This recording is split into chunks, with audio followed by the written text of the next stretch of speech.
Hello everyone, कैसे हो सारे। आई होप कि आप सभी एकदम ठीक होंगे, स्वस्थ होंगे, मस्त होंगे और अपनी पढ़ाई में एकदम व्यस्त होंगे। Welcome to AVM study hub. और आज हम करने वाले हैं तुम्हारी क्लास 9th साइंस की एनसीईआरटी बुक का चैप्टर 3 जो कि है एटम्स एंड मॉलिक्यूल्स। आज है इसका लेक्चर नंबर 8। लेक्चर नंबर 7 तक हमने कौन से टॉपिक को डिस्कस कर लिया है, शुरुआत के 2 से 3 मिनट में रिवाइज करते हैं। ठीक है। लेक्चर 1 में हमने इस चैप्टर की इंट्रोडक्शन को डिस्कस किया, जिसमें हमने देखा इंडियन फिलोसोफर्स का इसके बारे में क्या कहना है, ग्रीक फिलोसोफर्स का इसके बारे में क्या कहना है, साइंटिस्ट की कैसे एंट्री होती है इसमें एटम्स और मॉलिक्यूल्स को फाइंड आउट करने के लिए, और एटम्स और जो मॉलिक्यूल्स हैं इनके नाम का भी हमने थोड़ा बहुत आइडिया लिया ताकि हमें इस चैप्टर की ओवरऑल एक ब्रीफ इंट्रोडक्शन मिल जाए। उसके बाद एनसीईआरटी के according line by line detail introduction भी हमने इसकी करी है। उसके बाद लेक्चर नंबर 2 में हमने लॉज ऑफ केमिकल कॉम्बिनेशन की शुरुआत करी। लॉज का मतलब होता है नियम या रूल्स। साइंस में जब कुछ कॉन्सेप्ट्स के लिए, कुछ चीज़ों के लिए कुछ नियम वगैरह बनाए जाते हैं, रूल्स बनाए जाते हैं, उसे कहते हैं लॉज। केमिकल कॉम्बिनेशन का मतलब है 2 या 2 से ज़्यादा केमिकल्स, 2 या 2 से ज़्यादा एटम्स या एलिमेंट्स का आपस में कंबाइन होना और एक नई प्रोडक्ट की फॉर्मेशन करना, इसे कहेंगे केमिकल कॉम्बिनेशन। तो इस केमिकल कॉम्बिनेशन पर कुछ रूल्स बने थे, लॉज बने थे, 2 ही बने थे वैसे।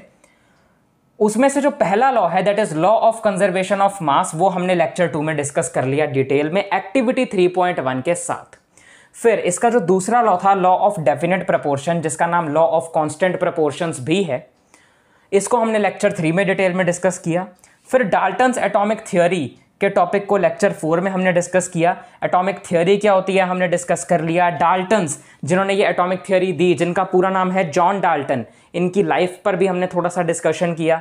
इसके बाद जो डाल्टन्स एटॉमिक थ्योरी के अंदर जो पॉइंट्स आते हैं, जिन्हें पोस्टुलेट्स कहते हैं इस थ्योरी के, उन्हें भी हमने डिस्कस किया। उसके बाद हमने लेक्चर 5 में एटम के बारे में थोड़ा सा डिटेल में पढ़ा कि एटम क्या है।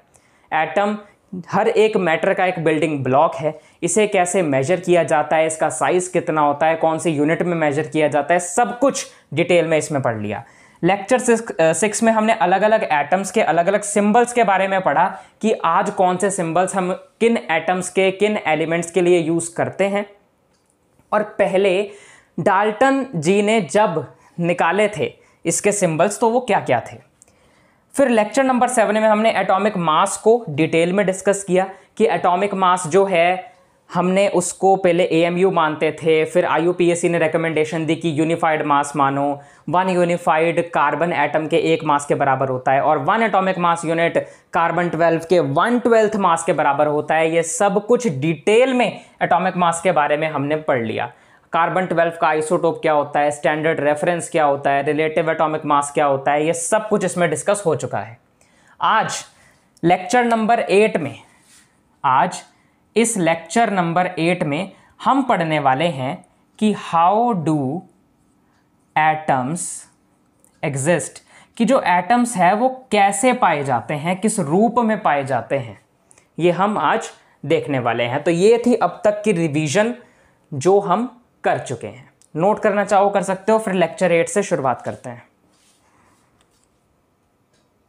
शुरू करते हैं अपना टॉपिक। और तुम्हें एक बात बताऊं, इस एक ही पार्ट में, वीडियो के इसी एक ही पार्ट में तुम्हारा ये वाला टॉपिक खत्म है। इतना छोटा सा टॉपिक है ये। अब how do atoms exist, atoms कैसे पाए जाते हैं। तो एटम्स जो है ना, ज्यादातर एलिमेंट्स के, वो एग्जिस्ट नहीं कर पाते हैं इंडिपेंडेंटली, यानी अकेले अकेले एग्जिस्ट नहीं करते हैं। जैसे अगर मेरे पास कोई हाइड्रोजन का एटम है और कोई एक ऑक्सीजन का एटम है, तो ये अकेले अकेले एग्जिस्ट नहीं करते हैं। ये दोनों आपस में जुड़कर, हाइड्रोजन और ऑक्सीजन आपस में जुड़कर H2O बना देते हैं, जो कि एक मॉलिक्यूल है ना। तो ये जो एटम्स है ना, आपस में कंबाइन करके मॉलिक्यूल्स या आयंस बना देते हैं। सर मॉलिक्यूल्स तो ठीक है, पता चल गया, आयंस क्या होते हैं? आयंस क्या होते हैं? आयंस देखो, जैसे अगर मेरे पास कोई भी एक एलिमेंट है हाइड्रोजन, कोई भी एटम है, एलिमेंट है हाइड्रोजन, यहां तक जब मैंने सिर्फ H लिखा तो ये सिर्फ एक एटम है। पर वहीं अगर मैंने इसके ऊपर एक पॉजिटिव चार्ज डाल दिया, ऊपर पॉजिटिव का साइन डाल दिया, तो अब ये बन गया एक आयन। आयन मतलब जब भी किसी एटम के ऊपर पॉजिटिव या नेगेटिव चार्ज आ गया हो तो हम उसे कहते हैं आयन। बाकी इन आयंस के बारे में तुम आगे जाकर बहुत डिटेल में फिर कभी पढ़ोगे, पर अभी फिलहाल इस चैप्टर में तो इंपॉर्टेंट नहीं है इतना आयंस को डिटेल में पढ़ना। तुम अभी इतना समझ लो, आयंस यही होते हैं, किसी एटम के ऊपर कोई पॉजिटिव या नेगेटिव चार्ज आ जाए तो वो होता है आयन, उस एटम का या उस एलिमेंट का आयन। ठीक है, तो कई सारे एटम्स जो हैं वो कंबाइन करके मॉलिक्यूल्स फॉर्म करते हैं या आयंस कई सारे फॉर्म करते हैं, और यही मॉलिक्यूल्स और आयंस ही कई सारे आपस में मिलकर, लाखों करोड़ों मिलकर कोई ना कोई किसी एक मैटर की फॉर्मेशन करते हैं। मैटर क्या है?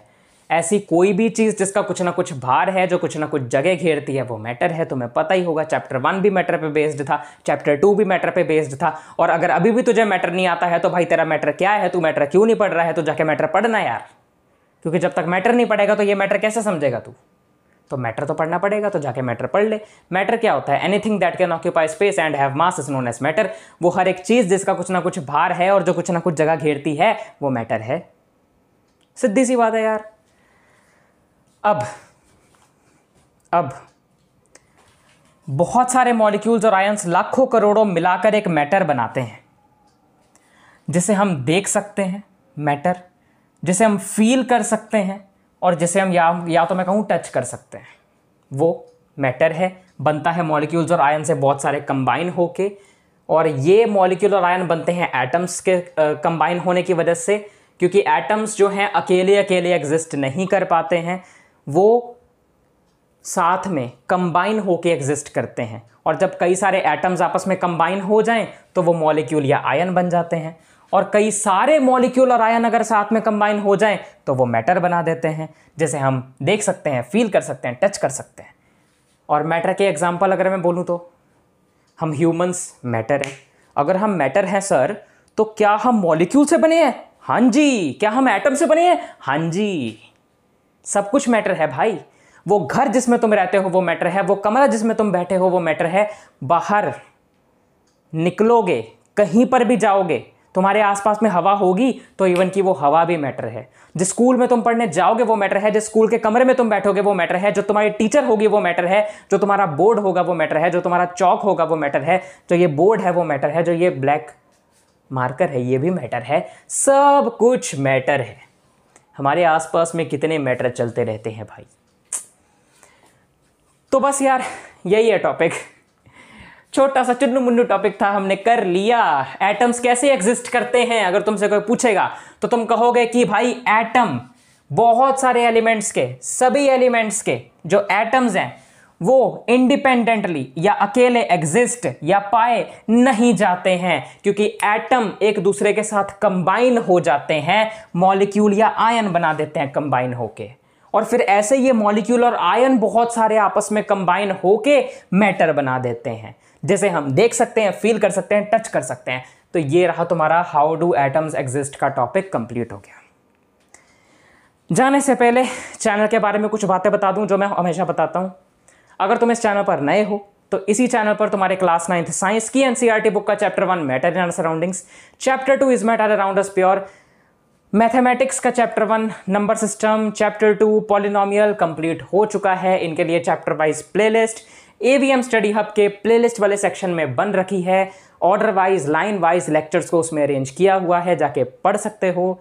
अगर वीडियो अच्छी लगी हो तो लाइक कर देना, शेयर कर देना, ज़्यादा से ज़्यादा अपने फ्रेंड्स के साथ, क्लास 9th के स्टूडेंट्स के साथ कमेंट कर देना, सब्सक्राइब कर देना, नोटिफिकेशन बेल को ऑन कर देना। मिलता हूँ तुम लोगों से अगले लेक्चर में, लेक्चर नंबर 9 के साथ। तब तक के लिए बाय बाय।